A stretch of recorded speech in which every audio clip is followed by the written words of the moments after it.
Okay Zafar Islam, अब please रुकिए, अब रुक जाइए, अब ओके। घनश्याम तिवारी, वेलकम, बहुत दिनों बाद आए। जीएसटी क्या हालचाल, और ये कितनी बड़ी जीत आप मानेंगे? सीट शेयरिंग हो गई, क्योंकि देखिए दुबे जी बैठे हैं, अब आप सिर्फ 2 पार्टी रह गए। घनश्याम तिवारी, नमस्कार मानक, आपको, दर्शकों को और को पैनलिस्ट को। पहले तो जफर भाई ने जो कहा कि मोदी जी जहां पर हाथ रखते हैं वहां से जीत जाएंगे, अभी कुछ दिन पहले उन्होंने चंडीगढ़ में हाथ रख दिया, जीत भी गए थे। दुनिया तमाशा देख रही है कि वो जीत कितना बड़ा कलंक है, जिसको जेपी नड्डा जी सेलिब्रेट कर रहे थे। तो ये जो मोदी जी जहां हाथ रखते हैं, उन्होंने इलेक्टोरल बॉन्ड पे हाथ रख दिया। भारतीय जनता पार्टी को 5,200 करोड़ इलेक्टोरल बॉन्ड से मिले। 2016 से 2022 में भारतीय जनता पार्टी को 10,122 करोड़ चंदा मिला। उन्होंने कुछ क्रोनी कैपिटलिस्ट के ऊपर हाथ रखा। 14,56,222 करोड़ एनपीए माफ किए गए। तो मोदी जी का हाथ जो है बहुत पावरफुल है। कहां कहां रखा उसका आप देख रहे हैं। ब्रजभूषण शरण सिंह के ऊपर हाथ रख दिया तो हमारी बेटियां जो कि पूरे दुनिया में देश का नाम रोशन करती हैं, वो जंतर मंतर पर जगह जगह वो विरोध कर रही थी, जिनको मोदी जी ने अपने परिवार का सदस्य कहा था। 2022 में मणिपुर में जाके कहा था कि हमें वोट दीजिए ताकि 25 साल तक मणिपुर में विकास हो। मणिपुर पे हाथ रख दिया, मणिपुर भस्म हो गया। तो ये इससे पहले इस तरह का हाथ रखने वाला किस्सा देश की माइथोलॉजी में भस्मासुर का होता था, बहुत पावरफुल था। लोकतंत्र पे हाथ रख दिया, किसानों पे हाथ रख दिया। आइए ना मुद्दे पे, तो आइए ना मुद्दे पे आ रहा हूं। बोला कि 2022 तक किसानों की आय दोगुनी हो जाएगी, 1.5 गुना एमएसपी का मिलेगा। अब उन किसानों के ऊपर ड्रोन से फायरिंग हो रही है। देश के इतिहास में जनरल डायर ने भी नहीं किया होगा कि ड्रोन से अपने ही देश के किसानों के ऊपर फायरिंग की जाए। अरे किसानों की पार्टी तो उनके साथ है, आरएलडी किसानों की पार्टी। अब मैं उस पे आता हूं। यहां पर मौजूद, आप कई दिनों से अलायंस की चर्चा कर रहे हैं, जफर भाई इतने समय से राजनीति में रहे हैं। यहां पे मौजूद कोई भी बता दे कि ये जो भारतीय जनता पार्टी का गठबंधन है, इसमें कितने दल हैं। ये अभी एनडीए नहीं रहा, ये एनएसए है, ये नरेंद्र सरेंडर अलायंस है। एक तरफ नरेंद्र जी हैं और दूसरी तरफ वो लोग हैं जिन्होंने उनके सामने सरेंडर कर दिया है।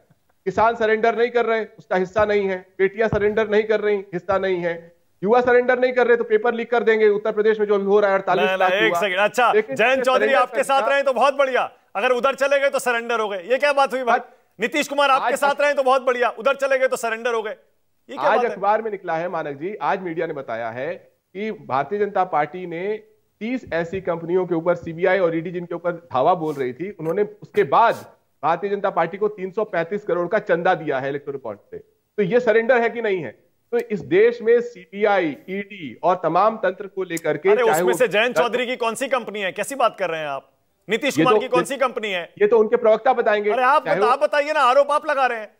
देखिए बिल्कुल सरल बात है, बिहार में हर कोई जानता है कि नीतीश जी ने सरेंडर किया है। उत्तर प्रदेश, जयंत चौधरी ने क्या किया है?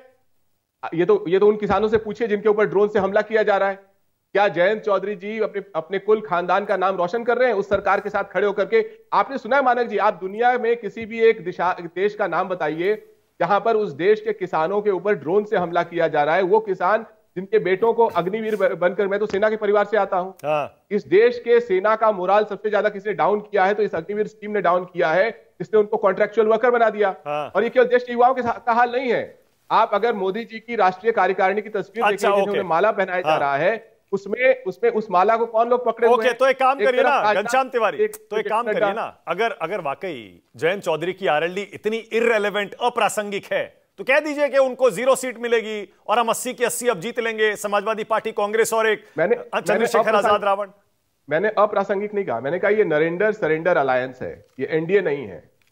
और इस नरेंद्र सरेंडर अलायंस में यहां मौजूद कोई भी व्यक्ति और आपका दर्शक नहीं बता सकता कि कितने दल हैं, कितने लोगों ने सरेंडर ठीक है, मुद्दे पे आइए ना, बताइए ना कितनी सीटें जीतेंगे आप? मुद्दा तो गठबंधन है, कितनी सीटें जीतेंगे बताइए? जहां जहां इन्होंने पेपर लीक कराया है वहां का युवा इनके खिलाफ वोट करेगा। जो बेटी ने देखा है कि बेटी बचाओ नारा नहीं धमकी है, वो जीएसटी कॉन्फिडेंस नहीं दिखा रहे हैं आप। फ्रंट फुट पे खेलिए, आज समझौता हुआ है, कहिए 80 में से इतनी जीतेंगे। अरे भाई मैं अनिल मसीह वाला कॉन्फिडेंस नहीं दिखा सकता। मैं तो जनता के ऊपर कॉन्फिडेंस। तो अखिलेश यादव वाला कॉन्फिडेंस दिखाइए। अखिलेश यादव जी वाला कॉन्फिडेंस वही है कि किसान हमें वोट देंगे, युवा हमें वोट देंगे, बेटियां हमें वोट देंगी, और पीडीए जो अलायंस है, पिछड़ा दलित आदि आबादी अल्पसंख्यक हमें वोट देंगे। बाकी जो कुछ पूंजीपति हैं, कुछ मशीन्स हैं, और कुछ अनिल मसीह जैसे अच्छा, लोग ठीक जो है, मशीनरी ओके। है वो पर ये आपने 17 सीटें जो कांग्रेस को दी हैं, कुछ विश्लेषकों का ये मानना है, मुझे भी ऐसा लगा कि पिछले प्रदर्शन को देखते हुए ज्यादा दे दी। क्यों देनी पड़ी 17 सीटें कांग्रेस पार्टी को यूपी में? देखिए, ये तो इंडिया अलायंस है। हमने कभी नहीं कहा कि हम सूत्र बता रहे हैं। इंडिया अलायंस के बारे में जो भी चर्चाएं हुई, सीधे इंडिया अलायंस के प्रमुख नेताओं ने बोला। क्या भारतीय जनता पार्टी के इस नरेंद्र सरेंडर अलायंस में नहीं एक भी नेता जो है आपसे प्रत्यक्ष रूप से बताता है कि उनको कितनी सीट मिली है? ये आरएलडी बताते हैं इनको कितनी सीट मिली है? आपको ये करना पड़ा, मैं बताता हूं, इसलिए करना पड़ा क्योंकि देश के हर बाकी राज्य में बुरी खबर आ रही थी। ममता चली गई, भगवंत मान चले गए, फिर दिल्ली का कुछ क्लियर नहीं है, महाराष्ट्र का क्लियर नहीं है, मानक जी देखिए, नीतीश जी चले गए, तो इसीलिए आपको करना पड़ा यूपी में कि चलिए कहीं से तो अच्छी खबर लाएं और इस गठबंधन को खड़ा करें।